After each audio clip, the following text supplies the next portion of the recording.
So, you may be wondering, Stanton, where the heck are you at?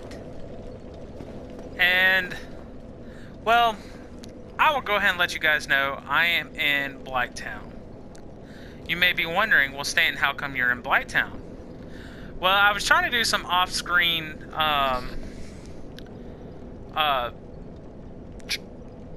farming and trying to do a few other little things, and then as I tried to start to record, I didn't realize I didn't double tap on my share button on on my controller, and so because of that, I have about 30 minutes of footage that I haven't been able to show.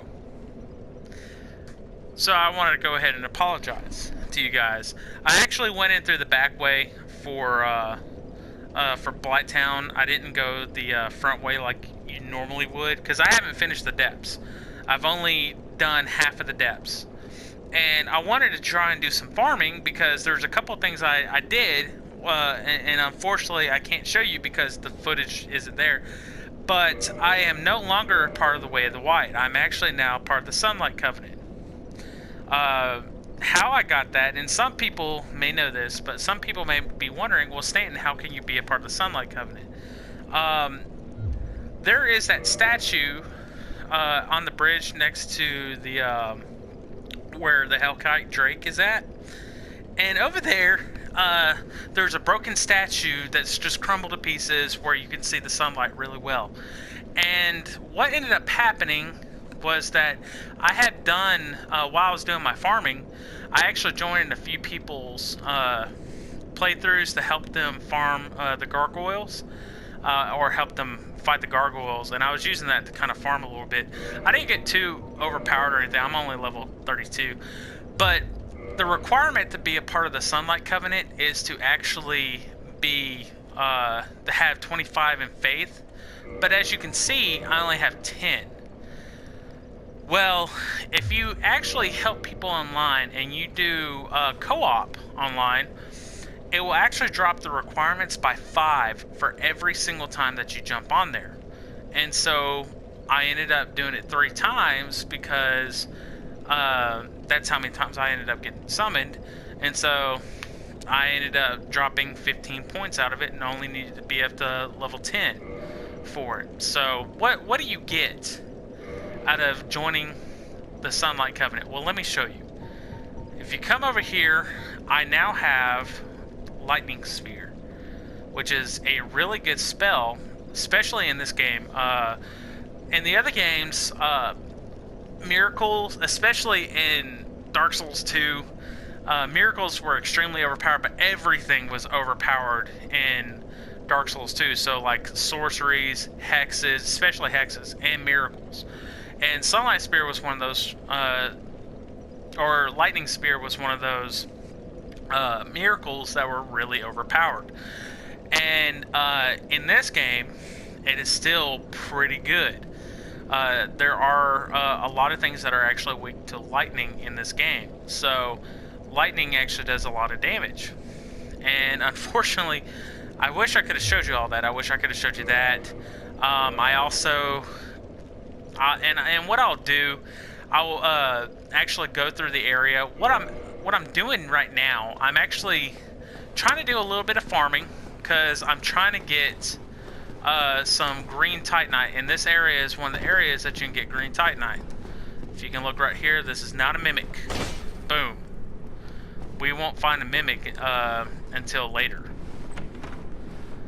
But this is where you get your first dragon scale. Let's read about that real quick before I go any further. This is actually a upgrade material. Dragon scale for reinforcing dragon weapons, peeled from an ancient dragon. A dragon is separated from its scales, and the transcendent apostles who seek the perpetuity. I know I said that wrong. Perpetuity, I think that's how you say it, of the ancient dragons have crossed the very end of the earth to seek his invaluable treasure. The dragons in this world, I haven't really been able to go too much other than what I said in the very first episode, that this world was bare. There was nothing in this world. In the first cutscene, you actually find out that there was nothing in this world, and the only things that were there were ashen trees, big hollow ashen trees, and dragons. And the dragons actually had an impenetrable scales. Like, you could not hurt them whatsoever. And it wasn't until the four souls came across the Lord, or the Lord souls. The main one being, well, it was the three gods. The main one being Gwyn, who is the Lord of Anorlando.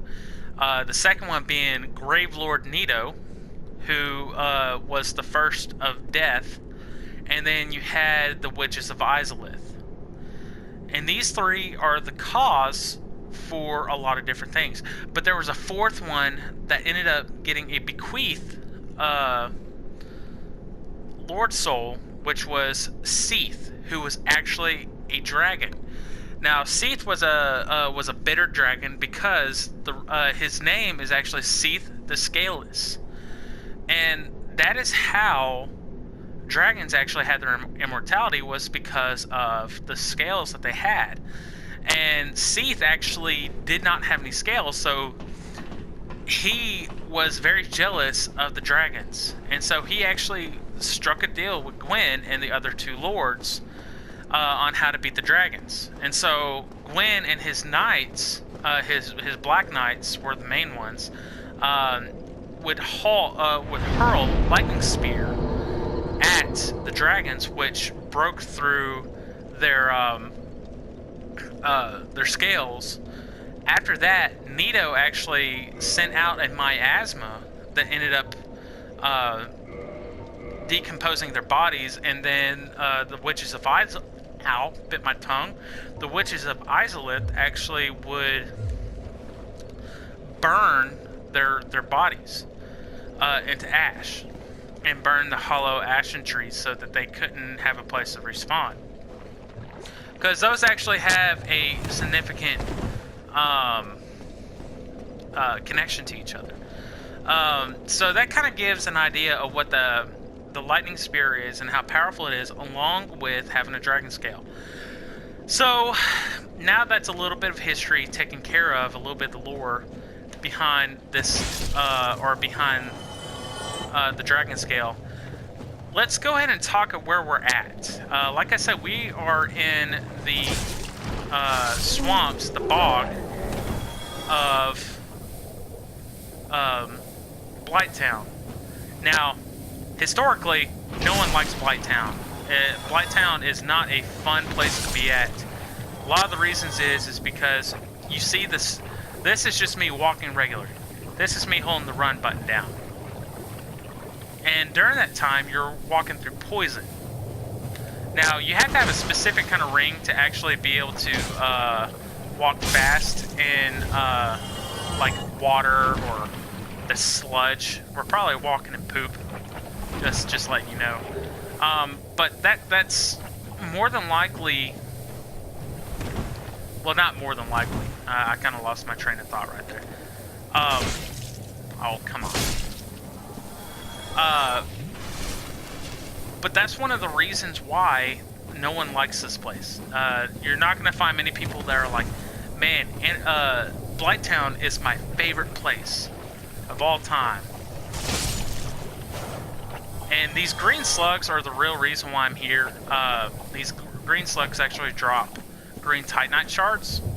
And what I'm wanting to do, I'm wanting to actually do a little something that I got an idea from. And that's to kind of change up my build.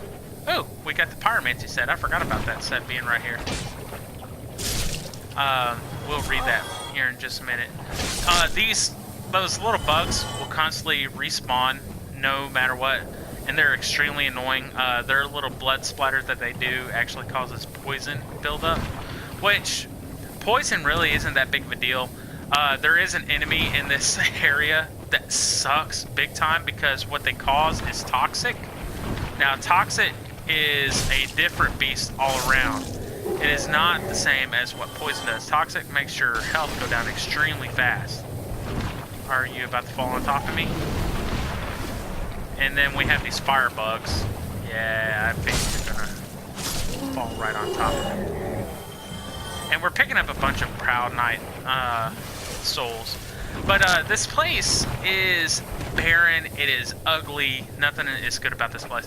The other big thing, which thankfully I have noticed that is fixed compared to what it used to be. In the old game, in the original game, the frame rate was so bad, especially up in the upper areas, because this place is a really big map. The upper areas were so bad, like, I mean, it would dang near feel like you're crawling because of how bad the frame rates were. So, thankfully, they seem to have fixed that, where you're not dealing with that very bad frame rate. Now, these green slugs, they're really not that hard. They can be difficult if you end up getting just ramsacked with a bunch of them. That's why I'm kind of doing what I'm doing by... And look at this stupid... Oh gosh, I'm gonna die. I'm gonna die. Gosh, I really hate these mosquitoes. They are just literally one of the worst things here. And there's a lot of bad things about Blighttown, but those things are just really, really bad. And it seems like I'm just not gonna find these green Titanites. Okay, I'm gonna have to go rest at the bonfire so I can... I need to see what I have that has better poison resistance. The only problem with trying to do poison resistance in this game is that while you have that poison resistance, it actually makes the poison go down slower. And when it does that, it makes it where you have poison longer. But let's see what we can do. But yeah, so other than the horrendous, I mean absolute horrendous frame rate, it seems that they have actually fixed a lot of this. I'm going to try and just stay away from those mosquitoes, because those mosquitoes are just really annoying. And I'm trying to keep from getting poisoned as much as I can. And just focus on killing these slugs. Because I really need those green Titanites, because there is my Astora Sunlight Blade actually does not upgrade any other path other than having green Titanite shards. So that's why I am trying to do this little farming so I can get some. That's the whole reason why I came here sooner than I really planned on doing. I didn't mean to come here this soon. I didn't want to come here this soon, but I wanted to kind of change up some things so I don't always have to claymore. I've actually also farmed the Balder Knights, and I did get the Balder Swag Sword, boys. We got the swag.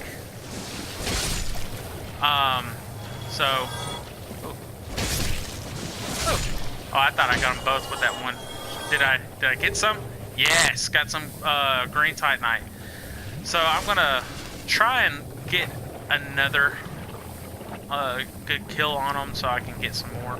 Now I'm not gonna go full blown up in here, but what I will do, once I actually get the stuff that I need, what I'm gonna do, I'm gonna show you guys essentially how I got here and what to expect when you get here. And what I'll probably end up doing, I've kind of thought about doing this, but I've thought about actually having a second playthrough going on. So for example, the stuff that I've missed here, I can actually go off and show it to you by going there and not worrying about... Oh gosh. See what I mean? Like, these guys can mess you up if you aren't careful. And plus I have a constant ticking of damage. So I'm also going to heal this one last time, and then I'm going to, which this is a good time for me to actually show this, the purple moss clumps. Now, I don't really use them too often in here, all because they become kind of useless since you constantly get poisoned, but I may have to kind of utilize them since I'm now out of healing. So I'm just going to kind of be a noob and shoot these guys with arrows and miss them so many times. And see that they're actually trying to they're begging you to come over here and get just absolutely swarmed with all the all these slugs, because they have the item right there. They're like, oh well, oh my gosh, really, fool? Yeah, I got him, you know. And let's see if I can get him. Okay, good. Wow. Right in between. Right between the legs, boys. Wow. My aim is so bad. But yeah, so really in this episode, in the next episode, we're going to actually go back and finish the depths. But I really wanted to do a little bit of farming. I know farming is never fun, and I feel absolutely terrible. I mean, I really do. I feel really bad. Oh, come on. There we go. I got 10 of them. 15. So that should be enough for me to actually level or fully max out, or not fully max out, but actually level up to +5 on my sword. So I'm going to use a bone, a homeward bone, so I can go back to the bonfire, and then we're going to go back up top, and I'll show you basically the way that I came in, so that you can get an idea. And we'll probably spend these souls so that I don't have to worry about losing them. I don't really care about losing them, but it's always good to not, you know what I mean? Just being a little honest with you guys. So, but yeah, this is going to be kind of a casual episode, just kind of doing some stuff. And these guys really aren't that bad to deal with. They're really not. I've dealt with much worse enemy types. But these guys, they don't really hit me too often. It's pretty rare for me to actually get hit by them. And I'll say that, and then all of a sudden, I'll probably get stunned. Oh, wow. Love how that happened. I think the camera just hit or clipped. But we're not gonna worry about that. But yeah, so the next thing that we're gonna do is just go right on up this little elevator. Be careful with this elevator, because I've killed myself multiple times off of this elevator because I wasn't paying any attention, and I always forget. I think it is this side that is the way that I go. Yeah, I've killed myself many times on that elevator just because I misread something and I just fall right off. This is another reason why people really hate Blighttown, is because things just clip non-stop. Now, the next time that we come through, we're going to go through the entire area. Now, I have picked up a few things, and once we get back to the Comfort of Firelink Shrine, I'm going to look at the items that we picked up, like the server and then the pyromancy stuff. And we're also going to go talk to our pyromancy bro. He is actually at Firelink. I saw him there since I got invaded and killed like a noob that I am. I should have never died to the invader, but like I've told y'all, I'm terrible at PvP. But I did actually, I am playing offline, so I'm not going to worry about that happening again. So you don't have to worry about that at all. And this chest was just a... What was it that was in this chest? I think it was... I want to say it was a soul item. I don't think it was anything else. No! It was a key. It was, this key right here. Key to New Londo. We'll read the description of the key once we get back. Up here are some new enemies. These are the fat boys. We're just going to run past them for now. They don't drop anything good. The only thing they drop is poo. I'm not kidding. They just drop dung pies. So we're not going to worry about fighting them. They do hit really hard, especially at this point where I'm at, since I am kind of under-leveled coming into Blighttown. So they do hit me very, very hard. I found this out on my way here. They did kill me once. I am a little embarrassed. So we are in New Londo. Now we're actually in a safe spot. So what I'm going to do, actually no, we'll go all the way back up to Firelink, because I think it would be the wise thing to do. So let me bring the elevator down. And we'll actually talk a little bit. Now, I've constantly forgot this name of this place, and I don't know why I have forgotten it. I've told y'all I'm very bad with names, and always have been. I never forget a face, but names, that's a different story. That's totally different here. So, New Londo is very much like Anor Londo. I mean, they have very similar names. That's the whole point. There is some similarities. And we're going to find out a little bit about Anor Londo, or New Londo. Oh! What is this? Okay. And a black eye orb. And she's dead.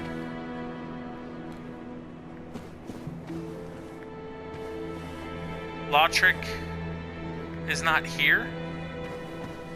So, this is what has happened.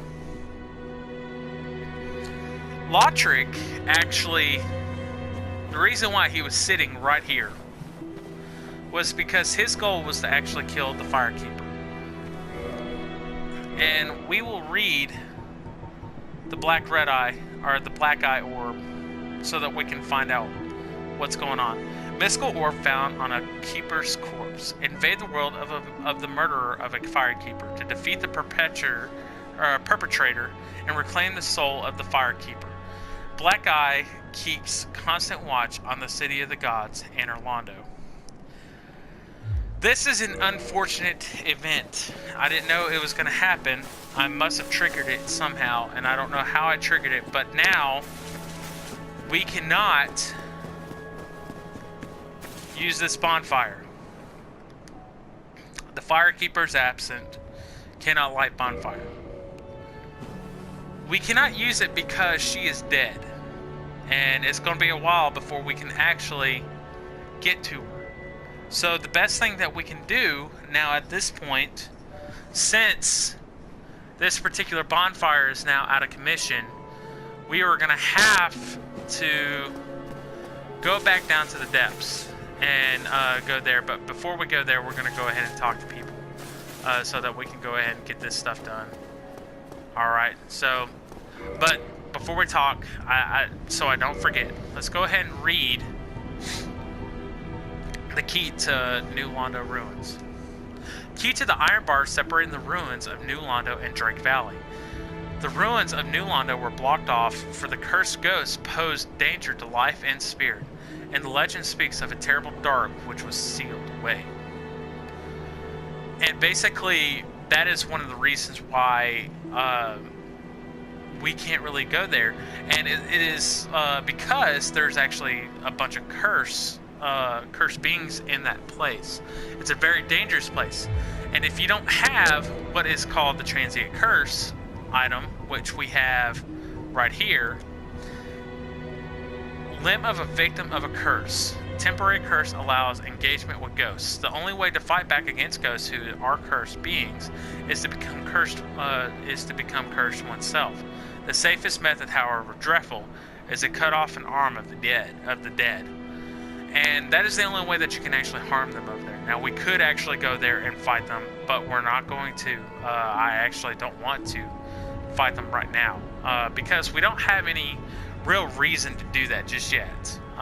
We will find out more reasons a little bit later on, but right now, we're not going to focus on doing that. There are a lot of good items that we can get from that area, but we're not going to worry about it. So the next thing that we're going to do is look at Poison Mist.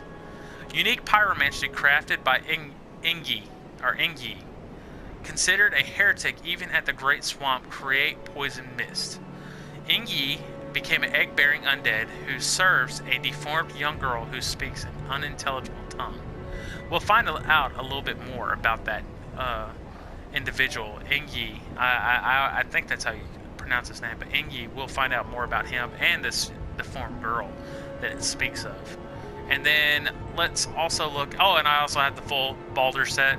So, yeah, there's that. So, I really do apologize, guys. I really do. I feel so bad that I wasn't able to record that for y'all. Alright, so... Rope worn by pyromancers of the Great Swamp. Though it appears tattered, it is actually quite strong. Their attire offers substantial protection against poison, fire, and other forces of nature out there in the hinterlands where they were driven. So, that's exactly what this guy is wearing. So let's talk to him. Well, I see you made it out. Yeah, I made it out safely too. I have my pyromancy upgrade small, so I can use my manage with a bit of care. Oh yeah. By the way, I can share my spells with you. I think you have a knack for it. All you need are the materials. I'll be pleased to help you. Unless you find the magic's unsavory. Oh, really? Well, that's a shame. But it's your choice. I'm on the fringe. Yeah, I know. Undead or not, that's who I am. I only wish that I could have repaid you somehow. Oh, hello there. I'm pleased to see you safe. Oh, and if by chance you've had a change of hearts, I'll be pleased to assist you by sharing my spells. Yeah, wonderful. I'm sure that they'll be of some use, some assistance. Here, first take this. Pyromancy Flame. A flame from the Great Swamp. Now you're a fully fledged pyromancer. Well, let's get started right now. I really like this guy a lot. I really, really do. Now you're a fully fledged pyromancer. I really like him just all around. You can actually upgrade your pyromancy flame with him, and it upgrades just by souls.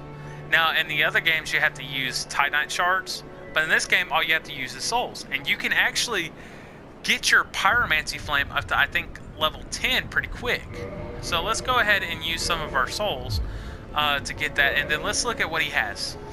He has Fire Orb. Pyromancy, which improves upon Fireball. Hurl Fire Orb. The flaming Fire Orb explodes upon impact, causing fire splash damage in a spectacle which seems to symbolize the strength of the fire-manipulating pyromancers. Combustion, which is a very good, especially great combustion. A lot of people like using combustion, but let's go ahead and read it. One of the most basic pyromancies for this very reason, the flame thus created is fierce. Iron Flesh. Pyromancy of Carmina, who harnessed the power of the flame to actualize the inner self. Iron Flesh boosts defense and resilience. Use of this pyromancy requires caution, as the caster becomes exceedingly heavy and unable to freely move. Or move freely. What that basically means is that it's almost like you're extremely encumbered, so you can't dodge or anything like that, but you actually take a considerable less amount of damage, so it's really, really useful. Pyromancy of Carmina, who harnessed the same thing. Intense sweating reduces flame damage. Carmina, the most accomplished people of Salamon, the master pyromancer, pioneered new directions for the art of pyromancy. This is a good one, especially if you're going to go up against fire bosses. There are a few different fire bosses, and plus it does actually help out, I believe, with lava, if you do run through lava. There are a few places that you do run through lava, so I know it's unimaginable that you do that, but it's true. And then Fireball. The fire damage caused by fireballs make them effective against corporeal beasts and undead, who by nature fear flame. Which is quite interesting that they use corporeal beasts, because in Bloodborne and with some of the beast enemies that you come across, you can actually pull out a torch and it scares them away. Like, they'll actually back away from you because they get scared. So that's pretty cool. So we're going to buy combustion, and we're going to buy that as well. And that's all he's going to have. He's going to have these. So let's talk to him a little bit. Pyromancy is the art of casting fire. Produce flame, then channel it, just as our ancestors did. A pyromancer must be in tune with nature herself. My home, the Great Swamp, is an abundant store of nature. You will understand one day. It only takes time. Pyromancy has a, well, rather primitive aspect to it. It messes poorly with advanced culture. And pyromancers are considered rather unsavory. Which is fine, as I never got along with anybody anyway. So, for me, turning undead didn't change a thing.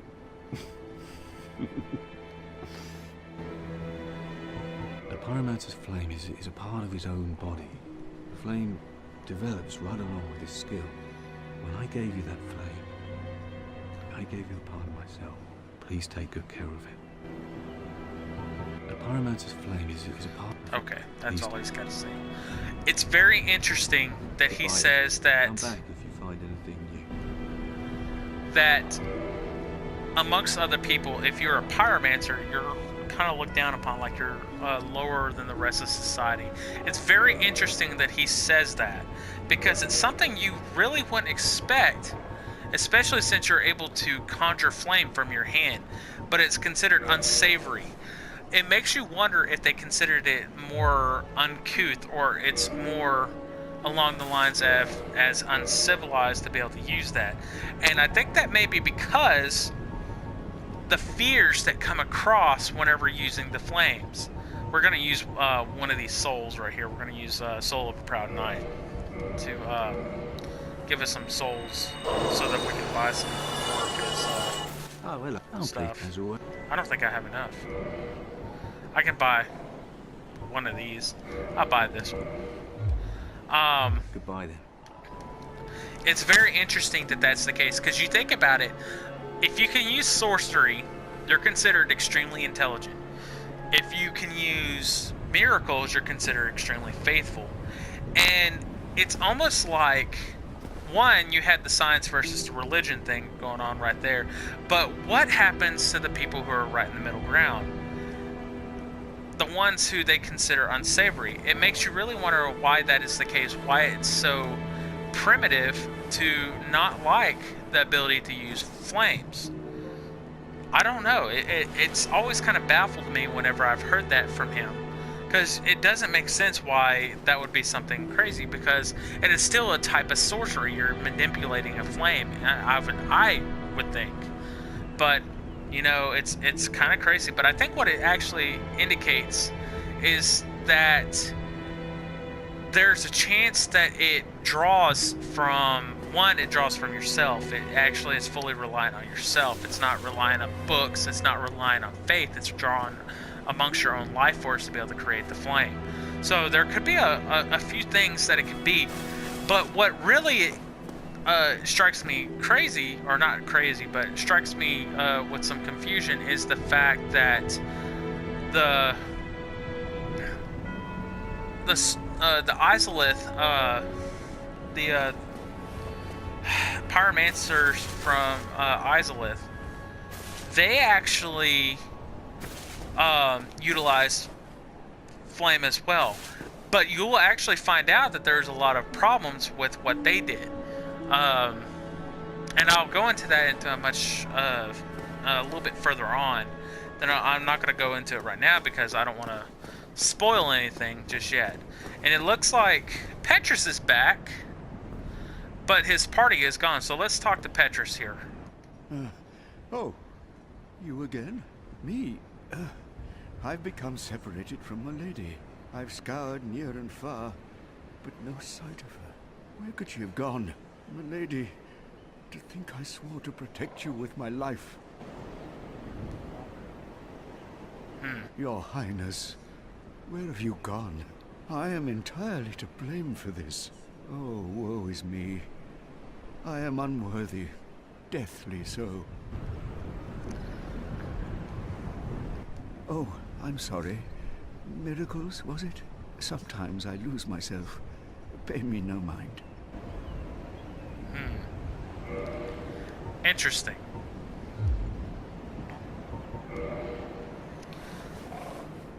I don't know if you caught on to it, but I don't buy his little act that he's claiming here at all.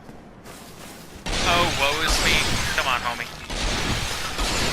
I don't really buy that at all. So, we're going to go ahead and we're going to make it back into the depths. That way, so I can go ahead and actually get to that bonfire over there. Oops, didn't mean to do that. Due to the fact that I don't have the ability to actually sit down at the bonfire over here. And, oh, come on.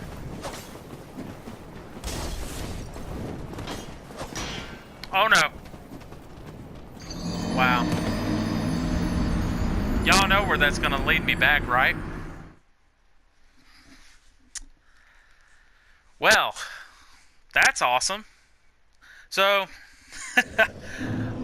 I am now back in Blighttown, if you did not know. And I'm going to cut from here, and we're going to go back to the depths. So I'll meet you guys at the depths. I'll be right back. Alright, guys. If you only knew what I just went through. I died 3 times. 1 time I got knocked off, and 2 times I fell off the edge. Then, I almost got cursed because I dropped through a hole, and Basilisk started shooting cursed stuff at me. So, this is where I'm going to leave it off for this episode. So, I'm sorry that we didn't get much done in the depths, but we did actually do some farming, and that's one of the things I wanted to make sure that we did. So, guys, I will see y'all next time.